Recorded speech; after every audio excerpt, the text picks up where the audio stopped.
ओम शांति। 6 फरवरी 2015। साकार महावाक्य। बाबा कहते, मीठे बच्चे, तुम आत्माओं का स्वधर्म शांति है। तुम्हारा देश शांति धाम है। तुम आत्मा शांत स्वरूप हो, इसलिए तुम शांति मांग नहीं सकते। आज का प्रश्न, तुम्हारा योग बल कौन सी कमाल करता है? उत्तर, योग बल से तुम सारी दुनिया को पवित्र बनाते हो। तुम कितने थोड़े बच्चे योग बल से ये सारा पहाड़ उठाए सोने का पहाड़ स्थापन करते हो। 5 तत्व सतो प्रधान हो जाते हैं, अच्छा फल देते हैं। सतो प्रधान तत्वों से ये शरीर भी सतो प्रधान होते हैं। वहां के फल भी बहुत बड़े बड़े स्वादिष्ट होते हैं। ओम शांति। जब ओम शांति कहा जाता है तो बहुत खुशी होनी चाहिए, क्योंकि वास्तव में आत्मा है ही शांत स्वरूप, उसका स्वधर्म ही शांत है। इस पर सन्यासी भी कहते हैं, शांति का तो तुम्हारे गले में हार पड़ा है। शांति को बाहर कहाँ ढूंढते हो? आत्मा स्वतः शांत स्वरूप है। इस शरीर में पाठ बजाने आना पड़ता है। आत्मा सदा शांत रहे तो कर्म कैसे करेगी? कर्म तो करना ही है। हाँ, शांति धाम में आत्माएं शांत रहती है, वहां शरीर है नहीं।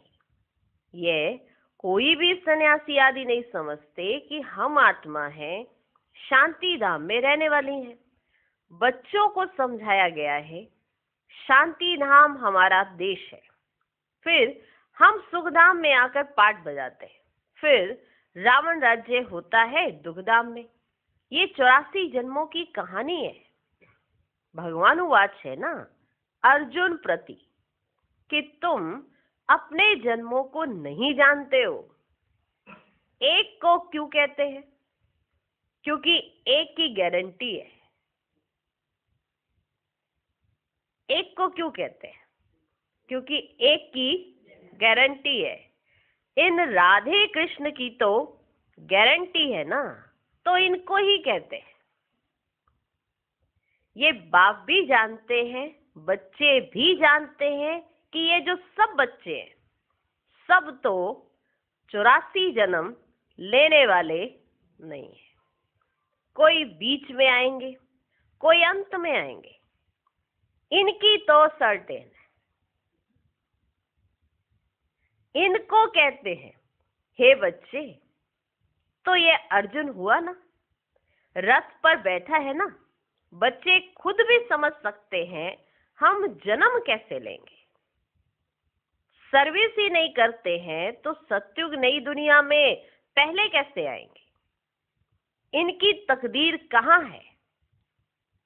पीछे जो जन्म लेंगे उनके लिए तो पुराना घर होता जाएगा ना। जो पीछे पीछे आएंगे उनके लिए तो पुराना घर होता जाएगा। मैं इनके लिए कहता हूं, जिनके लिए तुमको भी सर्टेन है ना। आप भी मानते हो ना, अपने लिए तो आपको डाउट ही रहता है, पर इनके लिए तो डाउट नहीं है ना, सर्टेन है ना। तुम भी समझ सकते हो। मम्मा बाबा 84 जन्म लेते हैं। कुमार का है, जनक है, ऐसे ऐसे महारथी जो हैं वे 84 जन्म लेते हैं। जो सर्विस नहीं करते हैं तो जरूर कुछ जन्म बाद में आएंगे। समझते हैं हम तो नापास हो जाएंगे, पिछाड़ी में आ जाएंगे। स्कूल में दौड़ी पहन निशाने तक आकर फिर वापस लौटते हैं ना। सब एक रास हो ना सके। रेस में जरा पाव इंच का भी फर्क पड़ता है ना तो प्लस में आ जाता है। यह भी अश्व रेस है। अश्व घोड़े को कहा जाता है, रथ को भी घोड़ा कहा जाता है। बाकी ये जो दिखाते हैं दक्ष प्रजापिता ने यज्ञ रचा, उसमें घोड़े को हवन किया, ये सब बातें है नहीं। ना दक्ष प्रजापिता है ना कोई यज्ञ रचा है। पुस्तकों में भक्ति मार्ग की कितनी दंत कथाएं हैं, उनका नाम ही कथा है, बहुत कथाएं सुनते हैं। तुम तो ये पढ़ते हो, पढ़ाई को कथा थोड़े ही कहेंगे। स्कूल में पढ़ते हैं, एम ऑब्जेक्ट रहती है, हमको इस पढ़ाई से ये नौकरी मिलेगी, कुछ ना कुछ मिलता है। अभी तुम बच्चों को देही अभिमानी बहुत बनना है, यही मेहनत है। बाप को याद करने से ही विक्रम विनाश होंगे, खास याद करना होता है। ऐसे नहीं कि मैं तो शिव बाबा का बच्चा हूँ ही ना, फिर याद क्या करे। ऐसे नहीं, मैं तो शिव बाबा का बच्चा हूँ ना, फिर याद क्या करे। नहीं, याद करना है अपने को स्टूडेंट समझकर। हम आत्माओं को शिव बाबा पढ़ा रहे हैं, ये भी भूल जाते हैं। शिव बाबा एक ही टीचर है जो सृष्टि के आदि मध्य अंत का राज सुनाते हैं, ये भी याद नहीं रहता है। हर एक बच्चे को अपने दिल से पूछना है कि कितना समय बाप की याद ठहरती है। जास्ती टाइम तो बारे मुक्ता में ही जाता है, ये याद ही मुख्य है। इस भारत के योग की ही बहुत महिमा है, परंतु योग कौन सिखलाते हैं ये किसको पता ही नहीं है। गीता में कृष्ण का नाम डाल दिया है, अब कृष्ण को याद करने से तो एक भी पाप नहीं कटेगा, क्योंकि वह भी शरीरधारी है, 5 तत्वों का बना हुआ है। उनको याद किया तो गया, मिट्टी को याद किया, 5 तत्वों को याद किया। शिव बाबा तो अशरीरी है, इसलिए कहते अशरीरी बनो, मुझ बाप को याद करो। कहते भी हो हे पतित पावन, ये तो एक हुआ ना। युक्ति से पूछना चाहिए, गीता का भगवान कौन? भगवान रचयिता तो एक होता है। अगर मनुष्य अपने को भगवान कहलाते भी हैं तो ऐसे कभी नहीं कहेंगे कि तुम सब हमारे बच्चे हो, ऐसे कभी नहीं कहेंगे, कहना आएगा ही नहीं। या तो कहेंगे तत्त्वम, या कहेंगे ईश्वर सर्वव्यापी है, हम भी भगवान तुम भी भगवान, जिधर देखता हूं तू ही तू, तू ही तू, ऐसे कह देंगे। पत्थर में भी तू, ऐसे कह देते। तुम हमारे बच्चे हो ये कह नहीं सकते। कौन? अगर जो मनुष्य अपने को भगवान भी कहते हैं तो वो ये नहीं कह सकते कि तुम हमारे बच्चे हो, ये तो बाप ही कहते हैं हे मेरे लाडले रूहानी बच्चों, हे मेरे लाडले रूहानी बच्चों। ऐसे और कोई कह ना सके, कहना आएगा ही नहीं। मुसलमान को अगर कोई कहे मेरे लाडले बच्चों तो थप्पड़ मार दे, उनको अच्छा नहीं लगता ऐसे कोई कहे उन्हें मेरे लाडले बच्चों, तो थप्पड़ मार दें। ये एक ही पालौकिक बाप कह सकते हैं, क्या? हे मेरे लाडले रूहानी बच्चों, ये एक ही पालौकिक बाप कह सकते हैं, और कोई सृष्टि के आदि मध्य अंत का ज्ञान दे ना सके। 84 के सीढ़ी का राज कोई समझा ना सके सिवाय निराकार बाप के। उनका असली नाम ही है शिव। ये तो मनुष्यों ने अथाह नाम रख दिए हैं, अनेक भाषाएं हैं तो अपनी अपनी भाषा में नाम रख देते हैं। जैसे बॉम्बे में बबुलनाथ कहते हैं, परंतु वे अर्थ थोड़े ही समझते हैं। तुम समझते हो कांटों को फूल बनाने वाला है, इसलिए उन्हें कह देते हैं बबुलनाथ। भारत में शिव बाबा के हजारों नाम होंगे, अर्थ कुछ नहीं जानते। बाप बच्चों को ही समझाते हैं, उसमें भी माताओं को बाबा जास्ती आगे करते हैं। आजकल फीमेल्स का मान भी है, क्योंकि बाप आए हैं ना। क्यों मान हो रहा है? बाप आए हैं ना। बाप माताओं की महिमा ऊंच करते हैं। तुम शिव शक्ति सेना हो, तुम ही शिव बाबा को जानते हो। सच तो एक ही है, गाया भी जाता है, सच की बेड़ी हिलेगी डुलेगी, डूबेगी नहीं। तो तुम सच्चे हो, नई दुनिया की स्थापना कर रहे हो, बाकी झूठी बेड़ियां सब खत्म हो जाएंगी। तुम भी कोई यहाँ राज्य करने वाले नहीं हो, तुम फिर दूसरे जन्म में जाकर राज्य करेंगे। ये बड़ी गुप्त बातें हैं जो तुम ही जानते हो। ये बाबा ना मिला होता तो कुछ भी नहीं जानते थे। ऐसा नहीं कि हमें अपने आप पता पड़ गया। अगर बाबा ना होता तो जो कल की मुरली में आपको कहा था कि निकालना कि हम क्या क्या नहीं जानते, तो उसका उत्तर ये है कि आज जितना हम जानते हैं वो सब बाबा ने हमें बताया है, तो ही हम जानते हैं। अगर बाबा ना होता तो हम कुछ भी नहीं जानते थे। अभी जाना है। यह है युधिष्ठिर,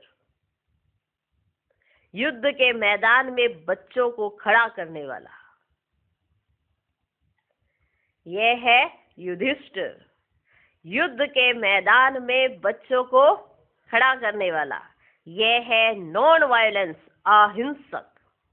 मनुष्य हिंसा समझ लेते हैं मारामारी को।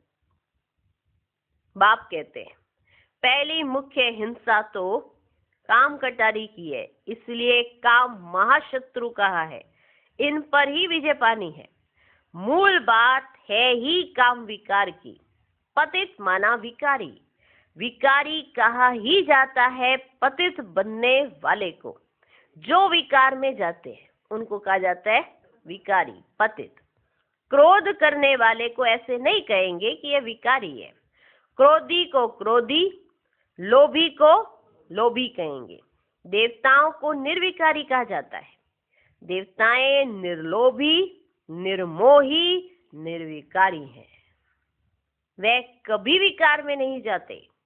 तुमको कहते हैं विकार बिगर बच्चे कैसे होंगे? उन्हों को तो निर्विकारी मानते हो ना। देवी देवताओं को तो निर्विकारी मानते हो ना, तो ये कैसे पूछते हो कि बच्चे कैसे होंगे? उन्हों को तो निर्विकारी मानते हो ना। वे है ही वाइसलेस दुनिया। द्वापर कलयुग है विशेष दुनिया। खुद को विकारी, देवताओं को निर्विकारी कहते तो है ना। तुम जानते हो हम भी विकारी थे, अब इन जैसा निर्विकारी बन रहे हैं। इन लक्ष्मी नारायण ने ही याद के बल से ये पद पाया है, फिर पा रहे हैं।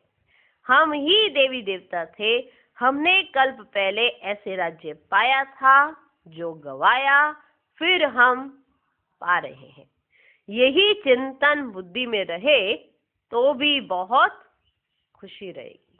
परंतु माया यह स्मृति भुला देती है। याद ही नहीं रहता कि क्या याद करना है, यही याद नहीं रहता कि याद क्या क्या करना है, यही याद नहीं रहता। स्मृति भुला देती है। बाबा जानते हैं तुम स्थायी याद में रह नहीं सकेंगे। तुम बच्चे अडोल बन याद करते रहो तो जल्दी कर्मातीत अवस्था हो जाए और आत्मा वापस चली जाए। परंतु नहीं, पहले नंबर में तो ये जाने वाला है। फिर है शिव बाबा की बारात। पहले नंबर में तो यह जाने वाला है। फिर है शिव बाबा की बारात। शादी में माताएं मिट्टी के मटके में ज्योति जगाकर ले जाती है ना, ये निशानी है शिव बाबा की बारात की। इसलिए लोगों ने ये रस्मों रिवाज चला दिया है, मिट्टी के मटके में ज्योति जला के। शिव बाबा साजन तो सदा जागती ज्योत है, बाकी हमारी ज्योति जगाई है। यहाँ की बात फिर भक्ति मार्ग में ले गए हैं। तुम योग बल से अपनी ज्योति जगाते हो, योग से तुम पवित्र बनते हो, ज्ञान से धन मिलता है। पढ़ाई को सोर्स ऑफ इनकम कहा जाता है ना। योग बल से तुम खास भारत और आम सारे विश्व को पवित्र बनाते हो। इसमें कन्याएं बहुत अच्छी मददगार बन सकती है। सर्विस का ऊंच पद पाना है, जीवन हीरे जैसा बनाना है, कम नहीं। जीवन हीरे जैसा बनाना है, कम नहीं। गाया जाता है ना, फॉलो फादर मदर, सी मदर फादर और अनन्य ब्रदर्स सिस्टर्स। सी मदर फादर और अनन्य ब्रदर्स सिस्टर्स जो अच्छी रीति चलते हैं, बाबा ने नाम भी लिया। तुम बच्चे परदृष्टि में भी समझा सकते हो कि तुमको दो फादर है, लौकिक और पारलौकिक। इसमें बड़ा कौन? इसमें बड़ा कौन? बड़ा तो जरूर बेहद का बाप हुआ ना। वर्षा उनसे मिलना चाहिए। अभी वर्षा दे रहे हैं, विश्व का मालिक बना रहे हैं। भगवान उवाच, तुमको राजयोग सिखाता हूँ, फिर तुम दूसरे जन्म में विश्व के मालिक बनेंगे। बाप कल्प कल्प भारत में आकर भारत को बहुत साहूकार बनाते हैं। तुम विश्व के मालिक बनते हो इस पढ़ाई से। उस पढ़ाई से क्या मिलेगा? यहाँ तो तुम हीरे जैसा बनते हो 21 जन्म के लिए। उस पढ़ाई में रात दिन का फर्क है। ये तो बाप, टीचर, गुरु एक ही है। तो बाप का वर्षा, टीचर का वर्षा और गुरु का वर्षा सब देते हैं। अब बाप कहते देह सहित सबको भूलना है। आप मुए, मर गई दुनिया। बाप के एडॉप्टेड बच्चे बने, बाकी किसको याद करेंगे? दूसरों को देखते हुए जैसे कि देखते ही नहीं। पाठ में भी आते हैं परंतु बुद्धि में है अब हमको घर जाना है, फिर यहाँ आकर पाठ बजाना है।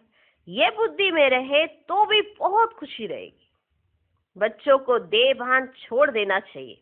ये पुरानी चीज यहाँ छोड़नी है, अब वापस जाना है। नाटक पूरा होता है। पुरानी सृष्टि को आग लग रही है। पुरानी सृष्टि को आग लग रही है। अंधे की औलाद, अंधे अज्ञान नींद में सोए पड़े हैं। मनुष्य तो समझेंगे ये सोया हुआ मनुष्य दिखाया है, जो दिखाया ना कुंभकर्ण का चित्र, सोचेंगे ये सोया हुआ मनुष्य दिखाया, परंतु ये अज्ञान नींद की बात है जिससे तुम जगाते हो। ज्ञान अर्थात दिन है सतयुग, अज्ञान अर्थात रात है कलयुग। ये बड़ी समझने की बातें हैं। कन्या शादी करती है तो माता पिता, सासू ससुर आदि भी याद आएगा। सब याद करने पड़ेंगे कि नहीं? कन्या शादी करती है तो माता पिता, सासू ससुर आदि भी याद आएगा। उनको भूलना पड़े। ऐसे भी युगल हैं जो सन्यासियों को दिखाते हैं। हम युगल बनकर कभी भी कार में नहीं जाते हैं। ज्ञान तलवार बीच में है। बाप का फरमान है पवित्र रहना है। देखो रमेश उषा है, कभी भी पतित नहीं बने हैं। ये डर है अगर हम पतित बने तो 21 जन्मों की राजाई खत्म हो जाएगी, देवाला मार देंगे। ऐसे कोई कोई फेल हो पड़ते हैं। गंधर्वी विवाह का नाम तो है ना। तुम जानते हो पवित्र रहने से पद बहुत ऊंच मिलेगा। एक जन्म के लिए पवित्र बनना है। योग बल से कर्मेंद्रियों पर भी कंट्रोल आ जाता है। योग बल से कर्मेंद्रियों पर भी कंट्रोल आ जाता है। योग बल से तुम सारी दुनिया को पवित्र बनाते हो। तुम कितने थोड़े बच्चे योग बल से ये सारा पहाड़ उड़ाए सोने का पहाड़ स्थापन करते हो। मनुष्य थोड़े ही समझते हैं। वे तो गोवर्धन पर्वत पिछाड़ी परिक्रमा देते रहते हैं। यह तो बाप ही आकर सारी दुनिया को गोल्डन एज बनाते हैं। उनको नहीं पता कि गोवर्धन पर्वत का रियल का अर्थ क्या है, सही अर्थ क्या है। गोवर्धन पर्वत कौन सा पहाड़ उठाकर कौन सा पहाड़ स्थापित किया गया, उनको नहीं मालूम। ये तो बाप ही आकर सारी दुनिया को गोल्डन ईस्ट बनाते। ऐसे नहीं कि हिमालय कोई सोने का हो जाएगा, वहां तो सोने की खानियां भरतू हो जाएंगी। 5 तत्व सतो प्रधान है, फल भी अच्छा देते। आज फल निकालने के लिए कितनी खाद डाली जाती है कि अच्छा फल निकले। एक फूल ही अच्छा खिले उसके लिए खाद डालनी पड़ती है, नहीं तो नीचे इतने कीड़े मकोड़े वो उस पौधे को ही पनपने नहीं देते। नहीं तो पहले क्या होता था, बीज डाला निकल गया। आज बीज डाला भी जाता है, ध्यान भी रखा जाता है, फिर भी फल पूरा तब तक नहीं निकलता जब तक उसमें खाद ना पड़े। खाद की जरूरत है आज। जमीन भले अच्छी हो लेकिन अगर खाद नहीं तो वो भी फल पूरा नहीं, क्योंकि यहाँ की जमीन तो अच्छी हो ही नहीं सकती क्योंकि तमो प्रधान है। सत्युग की जमीन सतो प्रधान है, तो वहां पे खाद नहीं डालनी पड़ती है, ऑटोमेटिक ऐसे ही फल निकलता है। 5 तत्व सतो प्रधान है, फल भी अच्छा देते हैं। सतो प्रधान तत्वों से ये शरीर भी सतो प्रधान होते हैं। वहां के फल भी बहुत बड़े बड़े स्वादिष्ट होते हैं। नाम ही है स्वर्ग। तो अपने को आत्मा समझ बाप को याद करने से ही विकार छूटेंगे। अपने को आत्मा समझ बाप को याद करने से ही विकार छूटेंगे। देह अभिमान आने से विकार की चेष्टा होती है। योगी कभी विकार में नहीं जाएंगे। ज्ञान बल तो है परंतु योगी नहीं होगा तो गिर पड़ेगा। जैसे पूछा जाता है पुरुषार्थ बड़ा या प्रारब्ध, तो कहते हैं पुरुषार्थ बड़ा। वैसे इसमें कहेंगे योग बड़ा। अगर योग है तो ताकत है, और ताकत है तो निर्विकारी बन सकते हैं। तो इसमें कहेंगे योग बड़ा। योग से ही पति से पावन बनते हैं। अब तुम बच्चे तो कहेंगे हम बेहद के बाप से पढ़ेंगे। मनुष्य से पढ़ने से क्या मिलेगा, मास में क्या कमाई होगी। ये तुम एक एक रतन धारण करते हो, यह है लाखों रुपयों के। वहां पैसे की गिनती ही नहीं की जाती, वहां पैसे की गिनती ही नहीं की जाती, और यहाँ गिनते हैं। वहां पैसे की गिनती नहीं की जाती। अनगिनत धन होता है, सबको अपनी अपनी खेतियां आदि होती है। अब बाप कहते हैं हम तुमको राजयोग सिखलाते, यह है एम ऑब्जेक्ट। पुरुषार्थ करके ऊंच बनना है, राजधानी स्थापन हो रही। इन लक्ष्मी नारायण ने कैसे प्रारब्ध पाई, इनकी प्रारब्ध को जान गए तो बाकी क्या चाहिए। इनकी प्रारब्ध को जान गए तो बाकी क्या चाहिए। अभी तुम जानते हो कल्प 5000 वर्ष बाद बाप आते हैं, आकर भारत को स्वर्ग बनाते। तो बच्चों को सर्विस करने का उमंग होना चाहिए। जब तक कोई को रास्ता नहीं बताया है खाना नहीं खाएंगे। इतना उमंग उत्साह, तब ऊंच पद पा सकते हैं। इतना उत्साह उमंग हो तब ऊंच पद पा सकते हैं। अच्छा, मीठे मीठे सिकिलदे बच्चों प्रति माता पिता बाप दादा का याद प्यार और गुड मॉर्निंग। रूहानी बाप की रूहानी बच्चों को नमस्ते। हम रूहानी बच्चों की भी रूहानी बाप को नमस्ते नमस्ते नमस्ते। Good morning good morning good morning. धारणा के लिए मुख्य सार। पहला पॉइंट, ईश्वरीय सर्विस कर अपना जीवन 21 जन्मों के लिए हीरे जैसा बनाना है। माता पिता और अन्य भाई बहनों को ही फॉलो करना है। दूसरा पॉइंट, कर्मातीत अवस्था बनाने के लिए देह सहित सबको भूलना है। अपनी याद अडोल और स्थायी बनानी है। देवताओं जैसा निर्लोभी, निर्मोही, निर्विकारी बनना है। आज का वरदान, विकारों रूपी सांप को भी शैया बनाने वाले विष्णु के समान सदा विजयी निश्चिंत भव, जो विष्णु की शेष सैया दिखाते हैं। ये आप विजयी बच्चों के सहज योगी जीवन का यादगार है। सहज योग द्वारा विकारों रूपी सांप भी अधीन हो जाते हैं। जो बच्चे विकारों रूपी सांपों पर विजय प्राप्त कर उन्हें आराम की शैया बना देते हैं, वे सदा विष्णु के समान हर्षित व निश्चिंत रहते हैं। तो सदा ये चित्र अपने सामने देखो कि विकारों को अधीन किया हुआ अधिकारी हूँ। आत्मा सदा आराम की स्थिति में निश्चिंत है। आज का स्लोगन, बालक और मालिकपन के बैलेंस से प्लान को प्रैक्टिकल में लाओ। ओम शांति।